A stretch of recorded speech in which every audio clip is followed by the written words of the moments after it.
Because I feel like you should love someone before you're in love with them. Right. Not the other way around. Right. Yeah. Now, you know what typically brings that? That no one wants to participate in? What? Arranged marriage. Letting your parents pick based on their child that they know better than anyone else and the results that they got in their life, you know, crossing that together and then being like, this one. And then you get that slow burn with this stranger that you have to build actual intimacy with, you know. I can see that, but I'm thinking about my parents and thinking about which boyfriends they liked and which ones they didn't. And I'm just like, I don't know if I want them to pick for me. No, but deadass. I'm like, I don't know. If it was up to my father, give me a nice country boy who works with their hands. And I'm like, Good pick. Right, it is, right? Nothing wrong with that, right? Need a little bit more. If it was up to my mom, God rest her soul, it would be, I don't know what my mama would pick, but I just feel like it just wouldn't, I don't know. But then you say you have to get to know them, right? Yeah, so you it's like build it. Yeah, that's a slow burn right there. Not a cool off like we typically do, you know. I heard a rabbi say this, by the way. That's what he said. He said Western relationships are like taking hot food, putting on a cold plate. You know, it starts off hot, then it cools down. And he said, meanwhile, our Eastern relationships are like putting cold food into a hot pot. You know, it starts off cold, and then it heats up, starts cooking and shit. This doesn't pertain to people who actually just completely resent their husbands, though. Well, because like you can get an arranged marriage and not really fuck with them for a long time. It's happened before. You could. Because when I was in high school, I had a friend who was Bengali. Okay. And they practice arranged marriages, and every person and she was open to it. Okay. Every person that was brought to the table, she was like, I resent this man. Can't stand him. And it's like, what do you say to like women who are like in arranged marriage like that, where they just don't like the man that they're with, or they're not even physically attractive to the man that they're with? I know. Yeah, that's a huge thing. Yeah. I would ask them if they have observed our relationships, which one do they prefer?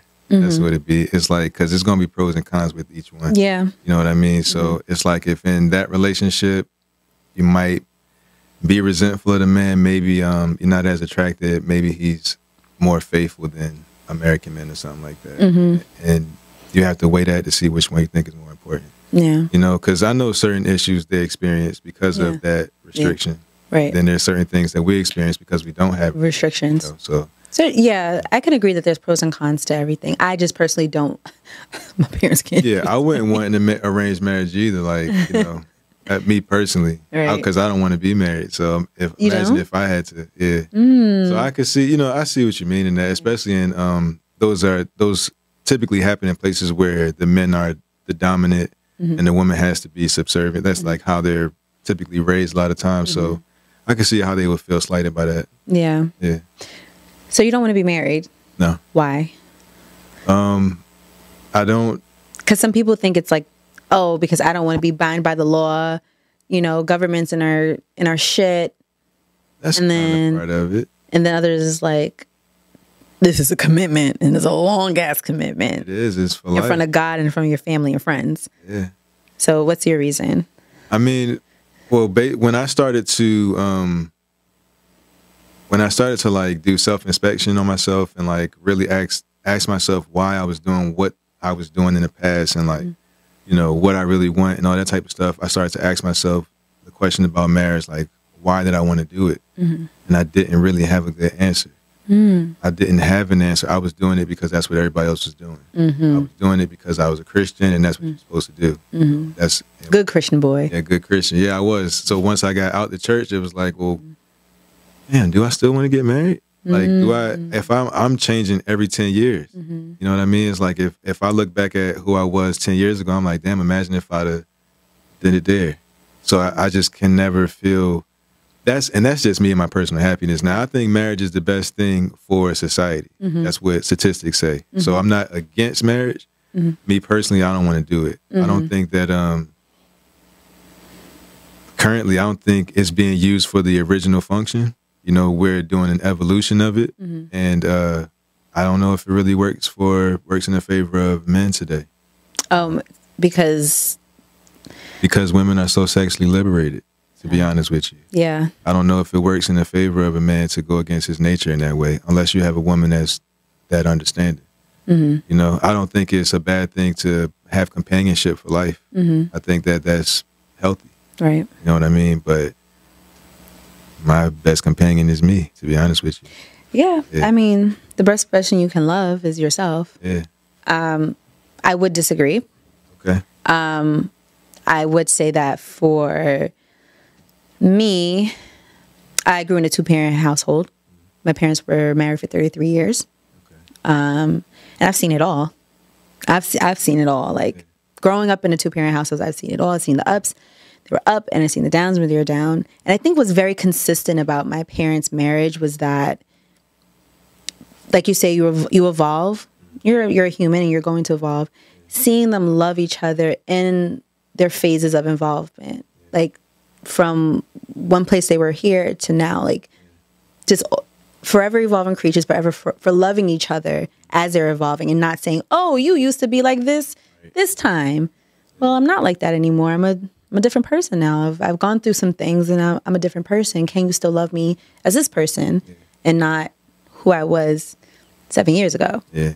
And that's what I take from their marriage. I'm like, damn, that's beautiful. It is. It's beautiful as fuck. And that's what I would want. If I was to get married, that's what I would want. To always remember in the back of my head that we are both evolving creatures. And could I love this person or can I love this person as they're evolving? So you believe in for better or for worse? 100%? Not 100%, because there's some shit I'm not taking. Like, you're hitting on me? Oh, yeah. I'm out. Like, anything physically abusive, like, now we got to tussle, right? Like, I'm not here for physical abuse. Like, I don't like hitting men, and I damn sure don't want no man hitting me. Infidelity. It depends. Okay. It really depends. That's fair. Because I know people like, oh, as soon as he cheats, I'm out. But then you get JoJo from the blog, and he cheat one time, and you go back to him every single time. It's different in a marriage, though, right? It should be. It's very different in a marriage. It's like, can I forgive you? Because the first step is forgiving the person, right? Yeah. Can I forgive you to let this go? And did you learn from this? Because you're not going to keep doing it on me. Right. All right. Did you learn from this experience? Like, damn, I really hurt my partner. Yeah. Do I want to do that again? Right. Do I want to have that feeling again? And I think it's all about like forgiving that person and the person are really understanding what they did was wrong or messed up. How do you think a man would stop though? I don't know. I think it's different for every man. But that's I hear this. I hear it like if I get on my live or whatever. Women always ask me about men cheating, and I understand the expectation. I find it. What I ask is, where do they teach men how to overcome that aspect of themselves? You know what I mean? Because loving someone isn't enough. No, it's never enough. Yeah. Love is not enough. Yeah, no, I agree with you. Love is definitely not enough. There's other things that need to happen. But you're right. Who are teaching men how to overcome that part of their life? I don't know.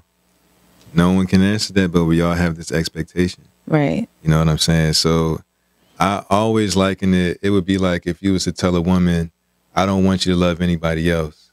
And she would say, okay, of course. But then you say, yeah, and I mean no one else. Like, I don't want you to have children and then possibly love them more than me. Oh. How would she feel to have to fight against her biological imperative? Yeah, that's going to be hard. Yeah, as the time ticks on. So you think that cheating is biological for men? I don't think. Or cheating, loving.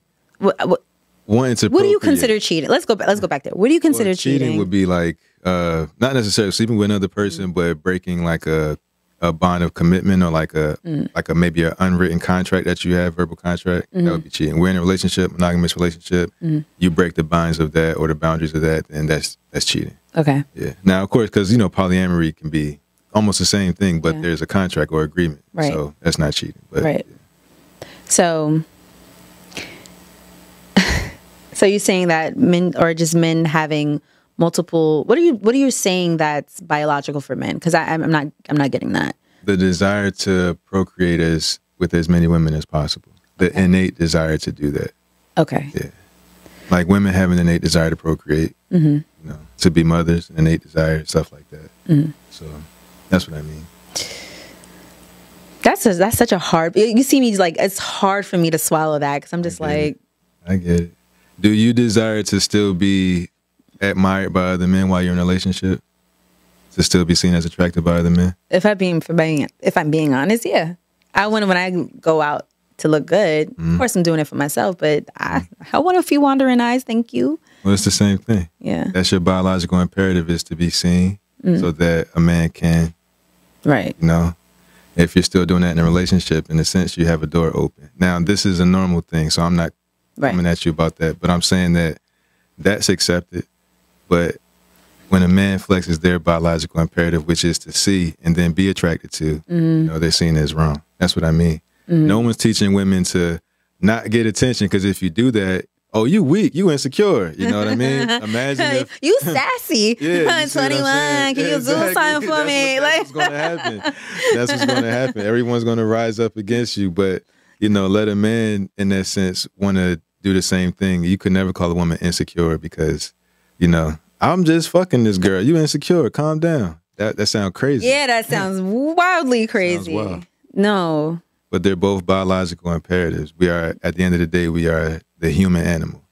But I also feel like we are more evolved, right? Are we not? I can't say so. I mean, look at our habits, our diets, look at the destructions in the world. Like when you look at nature, nature is untapped. It's untampered with. And you look at pure nature, you see a lot of chaos, a lot of ugliness, a lot of killing, right? You know, I say this all the time, like the zebra is defenseless against its biggest opponent, but that's its lot in life. That's what you see in nature. So it's not necessarily fair or what you like. It just is what it is.